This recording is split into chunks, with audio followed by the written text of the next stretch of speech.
Hello, and welcome back to something completely different.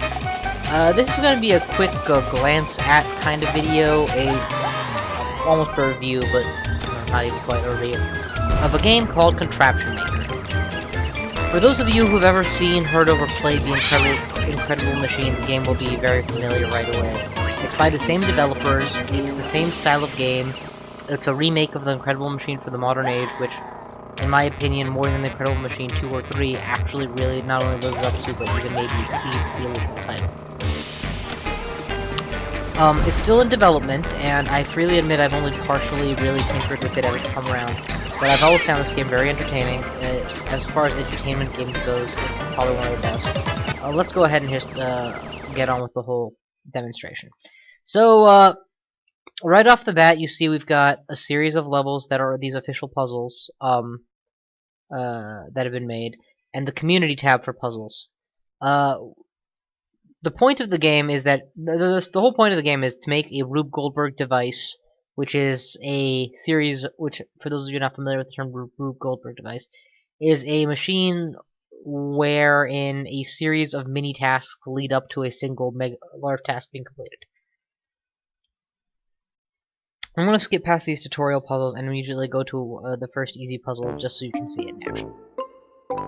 For any given puzzle, there's a goal that has to be completed. In this case, the goal is to get the basketball into the box.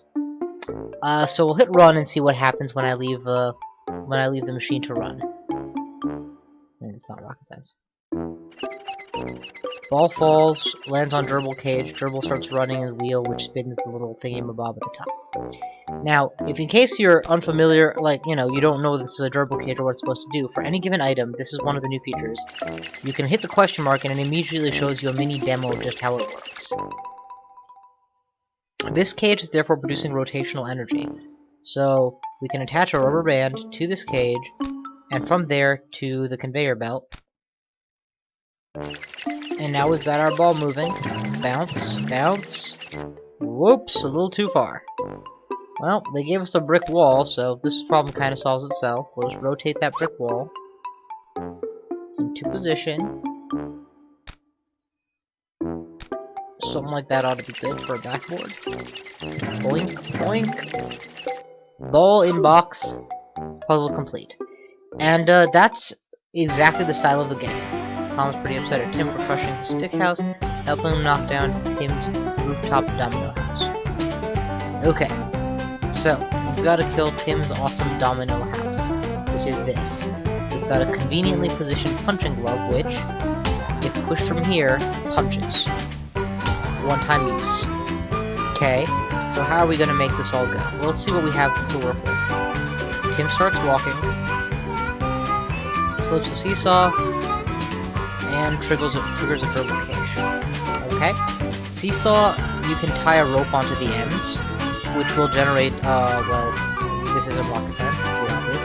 It would pull downwards. So in this case, when he steps here, that's going to yank up, tightening this rope. If I run it through a pulley, and then attach it to that twig, I could potentially, I don't know, if we yank that twig out, I think I want it, yeah, here we go, this is the correct position, so watch what happens. He walks, pulls the stick, which opens the chute, which drops the bowling ball. Okay. Let's set up the bowling ball to land here.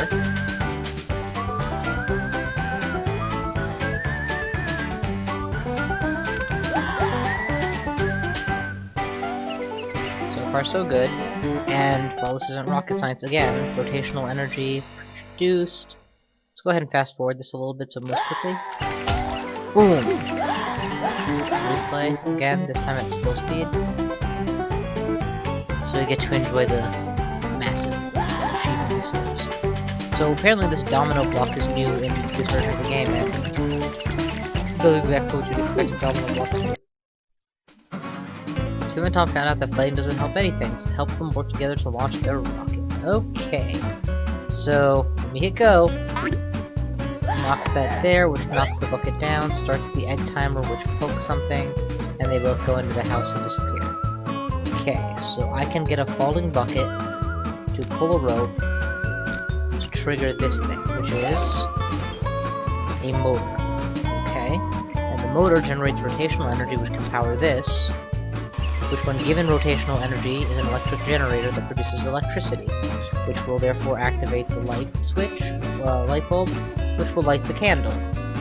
The candle, however, is going to stay put, so we're going to need to trigger the gerbil ball, and we're going to have to make sure that happens after everything else, so we'll put it here next to the end timer.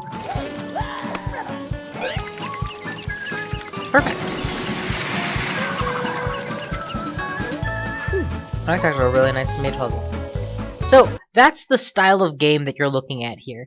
And while I've been playing these easy puzzles, needless to say, but I'm saying it anyway, the puzzles can be significantly more challenging than that. Let's just quickly glance at a harder puzzle. Now let's do a medium. I don't want to do hard and then not know what I'm doing. Pop it. Just to get a sense of it. The challenge is to pop the balloon. We've got a mouse outside of the gerbil cave. We've got a balloon on a string next to a pin that would pop it very nicely. And when the puzzle starts, the mouse goes to the cheese. Okay, pretty straightforward. How are we going to make this work? What parts have I been given to work with? Something that's a mechanical trampoline, okay. We've got a fan, we've got a generator that will work off rotational energy. What is this? It's a cat-o-matic, so it will attract the cat. We plug that in here, we can potentially get the cat to fall off the edge, bounce up, maybe eat the mouse. I don't know what the goal would be, but you know, something along those lines, maybe. I'm very, very up in the air. This is one of the only outlets available. Electric fan. I wonder if the fan alone could. Nope. It looks like it's showing me the area it can project to, and would not project enough to move the balloon. Well, this is a solar-powered outlet, so it's going to need solar power in order to activate. Okay. And this is a light bulb, so it's going to need something to pull its string to activate? Yeah. And I was given a rope, which will attach very neatly to here, I suppose. If I could somehow get this to trigger at all. How am I going to pull this down? Well, what does this do? I don't know what this does. Anti-gravitational pad. Okay. So if I could somehow anti-grav the mouse up when it tries to go for the cheese. Booyah! That works. Pull this down. Trips the light switch, pulls the cat. Nope, no dice. Well, let's see if we can't position this a bit better. Okay, bounce.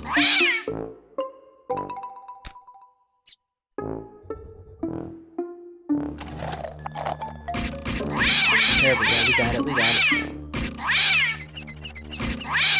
I see. The cat scares the mouse into running into the hamster wheel. Rather clever. Which, in turn, will power up the electric generator, which will produce the electricity we need to blow the balloon towards the pin to pop the balloon. Wow! That was a zany machine, and I kind of went at it backwards to finally figure out what was going on. But, that was actually a lot of fun. So, that's an example of a more medium-level puzzle. Now, problem with the original Incredible Machine was that, well, actually, there was very few problems. It was a wonderful game. There were some 120 puzzles, and then, well, that was it. Apart from the fact that this game now has roughly that many puzzles, I mean, let's just do some math here. 4 times 6 full pages is about 25 puzzles. 4 times 6 full page, well, are they full pages? No. So 5 times 8 here is 40, and 8 times here is 48. It's 88 puzzles, and here is going to be an additional. So almost 100 puzzles are available here, not factoring in the tutorial puzzles as the official ones. But apart from that, you've got the community puzzles. And the community puzzles are exactly what you would expect. People on Steam post stuff, and it obviously is going to range from the interesting to the not interesting to the terrible to the great. You got your popularity measuring system, but honestly, I think the most telling is going to be the editor's choice in the end, because that's going to filter out those extreme machines and find you some things that are a little bit more basic. So that's all well and good. And of course, any of them that you download will go in your downloaded area eventually, and any you upload will go in your uploaded area. And as you see, I've had a few puzzles of my own that I've come up with thus far. Separate from puzzles are contraptions, which basically are pre-made things that serve a purpose but don't have a puzzle feature. So let's flip over to freeform mode, or the making mode, to show you that other half. And this is probably the thing that made credits. Oh no, okay, loaded. This is probably the thing that made Incredible Machine, the original, so darn awesome. Was just how much you could do with this freeform tool, and they've now blown that away by just how much more you can do in this game. So let's see if we can set up a simple puzzle, or not a puzzle, even just a machine. So let's start with a baseball or something, I don't know, and should be an incline. Perfect. We'll put an incline down, make it a shallow incline like so.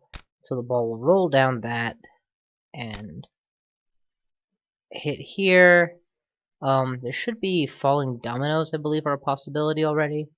In the card set, rock box dominoes, perfect. And all the usual Windows shortcuts you've learned to come and love work here, or you can just right-click to, duplicate an item. You can now you could always click and drag single items, but now you can actually like highlight groups of items and move a lot of them together. So that's also nice. And I'm not doing a terribly good job explaining that, but yeah, there you go. And when I duplicate them, it duplicates them as a group. So play. Baseball comes, hits the domino, and not nearly enough force. Let's trade out our baseball for a bowling ball. That should do it. Okay, so my domino chain effect is very poorly positioned. Let's see if we can't space it out a bit better.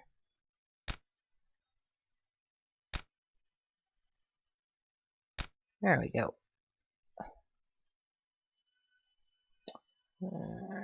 Nope.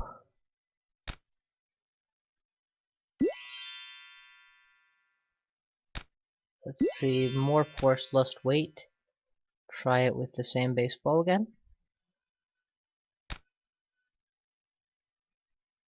There we go. Much better. Much, much better. Give me more of this. Okay.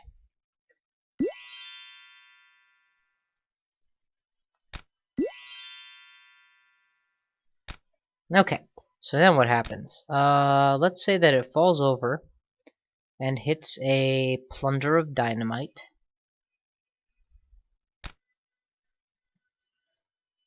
We'll set the dynamite up over here. Put some bricks above and underneath the dynamite just for interest's sake. And we will stick a bowling ball on top of that. Go. Perfect. Okay, so next, that blows, that's gonna fall. When that falls, what should happen next? Let's have it fall on a flashlight, which will point itself towards a magnifying glass. Got it.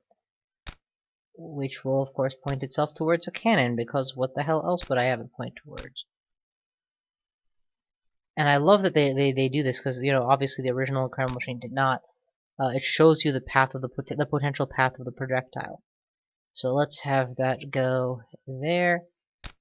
And let's actually see if we can't set up a chain of these. That would be pretty nifty. Let's see, boink. So we're gonna need to set this roughly here, here, and here.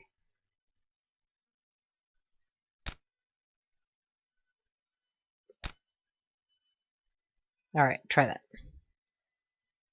Domino effect. Hits the plunder, blows the ball, which lands, which fires a cannonball, which clean missed my target. Try again. Repositioning the target. Domino effect, hits the plunder, blows the bowling ball, lands the bowling ball, lights the cannon, fires the cannonball. Seriously? I barely missed.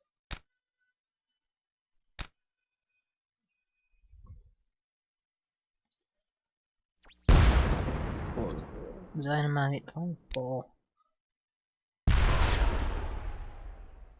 Alrighty, this is trickier than I expected. Let's see if instead of doing a perfect arc, let's do something more like that and raise this significantly. See if we can't just get it to land right on top of it. Let's speed it up a bit. Nope, it's intercepted too easily. There we go.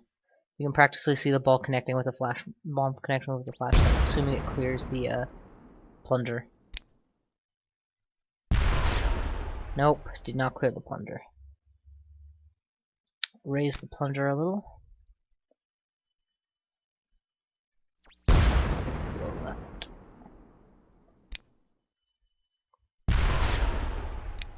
Perfect. And so you know, there's a wide variety of parts that can be led to making a wide variety of machines. I would keep going through stuff, but honestly, I trust you get the point at this point as to how this game plays out. And even as I say that, I can't resist the urge to play it out because I enjoy it. You know, just the creativity aspects of it so much. See if we can't set up a conga line of crocodiles with that cannonball, or if the ball's a bit too heavy for them. So just completely snout over. Boom. Boom. No, it bounces over this way, which is fine. So if it bounces this way, then let's have it trip a switch to... Anyway, at this point I'm gonna let y'all go. I trust you see the potential, especially when you consider this is how far out you can zoom. And so you can potentially make massive machines that are significantly bigger than the far smaller scale thing that I'm working with here. When you're done, you can set objectives. For example, I want this cannon to be fired. That's the goal of the puzzle. Or, yeah, the cannon must be fired inside of a given range, etc. I mean, oh, wait, never mind, because this one can't contain other parts, but yeah. So, all sorts of different effects you can order. Let's see what the goals with the alligator might be. Alligator, ate or did not eat, because alligators can eat people. The dynamite. Possible objectives would include exploded or not exploded, which again makes total sense. And so if I wanted to make a puzzle that said, I don't know, have the cannon be fired, which is a simple enough objective, I could very easily then lock down this whole mode, lock down this puzzle, remove a few key pieces like maybe this domino, and this dynamite, and this magnifying glass, and voila, there's a puzzle. Of course, that wouldn't be very challenging now, would it? So, it's up to you to come up with the challenge. No. I mean, yes, closed, I don't wish to save. Now, just for the funsies, this is a puzzle I made a while back, and I'll show it to you guys in its completed form.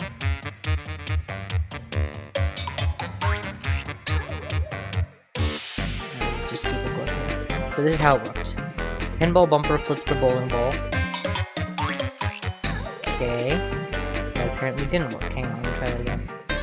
Flips the bowling ball, and it doesn't do that. Let's flip it so that it actually triggers. You know what? It's already been turned into a puzzle, I suspect, because the physics as the game the game is working off a slightly different physics engine. So basically what ended up happening is the bowling ball will be pinball bumpered up, hit this, fall in the bucket, trigger this, trigger the jack in the box, which flips up the cannonball, which pulls down this bucket all the way down to here, which lifts this away, which fires the pistol, which fires the tennis ball this way, which lands it over here.